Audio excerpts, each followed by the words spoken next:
বিটিএসের সবচেয়ে ছোট সদস্য জিয়ং জাংকুক। তিনি একবার বলেছিলেন, কোনো ছেলে যদি তোমাকে দেখে শীষ বাজায় তাহলে তুমি ফিরে তাকাবে না। মনে রাখবে, তুমি একজন মেয়ে, কোনো কুকুর না।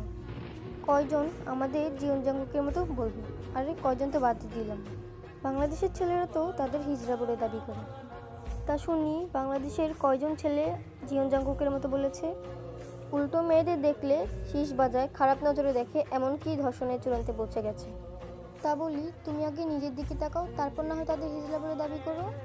কারণ তুমি তাদের মন মানসিকতার কাছেও পৌঁছাতে পারো না। যে জায়গায় তোমরা ছেলেরা খারাপ খারাপ কাজ করে ঘুরে বেড়াও। যেই মা তোমাকে কষ্ট করে জন্ম দিয়েছে সেই মায়ের গায়ে হাত তুলো। যেই বাবা কষ্ট করে উপার্জন করে তোমাদের মানুষের মতো মানুষ করার চেষ্টা করছে, সেই বাবার গায়ে তোমরা হাত তুলো। তোমাদেরকে নিয়ে মা বাবারা কী বা স্বপ্ন দেখবে? যারা ছোট থেকে পরিশ্রমের উপর পরিশ্রম করে এই পর্যায়ে এসে দাঁড়িয়েছে, তাদেরকে তোমরা হিজড়া বলো।